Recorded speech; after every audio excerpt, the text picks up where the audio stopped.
வருஷம் நம்ம ரொம்பவே கோலாகலமா கொண்டாடக்கூடிய ஸ்ரீவில்லிபுத்தூர் தேரோட்டம் இது ஆகஸ்ட் 14ஆம் தேதி வெள்ளிக்கிழமை ரொம்பவே பிரம்மாண்டமா நடக்க இருக்குதுங்க. அதுக்கு தேர்லாம் வந்து பாத்தீங்கன்னா அப்படியே ஜோடிச்சு ரெடியா இருக்குது. சோ தேரோட்டம் வரப்போது தேரோட்டத்துக்கு வர்ற நம்ம எல்லாருமே பொறுமையா நடந்துக்கணும் அப்படின்ட்டு நம்மளோட காவல்துறை சார்பாக கேட்டுக்கிறாங்க. ஸ்ரீவில்லிபுத்தூர் தேரோட்டம் வரப்போது அதுக்கு மக்கள் வந்து எப்படி வரணும், என்ன மாதிரிலாம் விஷயங்கள் பண்ணா இன்னும் நல்லா இருக்கும், பாதுகாப்பா இருக்கும். பக்தர்கள் வந்து கிட்டத்தட்ட ஆதிபூர தேட்டத்துக்கு 75,000 to 1,00,000 பேர் கலந்துக்கிறாங்க. பொதுமக்கள் இந்த பிரசாதம் கொடுக்கறது முண்டியடிச்சு போகக்கூடாது. தங்களது உடைமைகளை தங்க நகைகளை துப்பட்டாவாலையும் சேலையாலையும் மறைத்துக் கொள்வது நல்லது. சேஃப்டி பின் போறது அதை விட பெஸ்ட். முடிந்த அளவுக்கு நகைகளை தங்க நகைகளை அறிவிக்காமல் விடுறது ரொம்ப நல்லது. தங்கள் குழந்தைகளையும் உடைமைகளையும் நல்லபடியா பாத்துக்கங்க.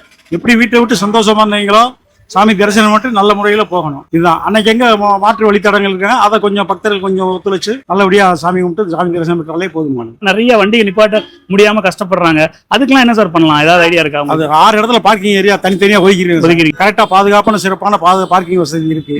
அதே மாதிரி பக்தர்கள் செல்லக்கூடிய எல்லா பக்கமும் கரெக்டான வரிசை முறையில வரிசைப்படி கரெக்டா போற மாதிரி இருக்கு. நாங்க எங்களுக்கு இதை மட்டும் நீங்க பண்ணாலே போதும்பா அப்படின்னு சொல்லணும்னு நினைச்சீங்கன்னா என்ன சொல்லுவீங்க? பொறுமையா இருந்து சாமி தரிசனம் பண்ணாலே போதுமானது. ரொம்ப அழகா வந்து முருகேசன் சார் வந்து சொல்லியிருக்காங்க. சோ இவர் சொன்னபடியே நம்ம எல்லாருமே நடந்துகிட்டு மெயினா வந்து அவர் சொன்ன கடைசி ஒரு சொன்ன வார்த்தை என்ன அப்படின்னா அமைதியா நடந்துகிட்டாலே எல்லாமே கரெக்டா இருக்கும் அப்படிங்கிற மாதிரி சொன்னாரு. சோ முடிஞ்ச அளவுக்கு இந்த வீடியோவை ஷேர் பண்ணி விட்டுருங்க.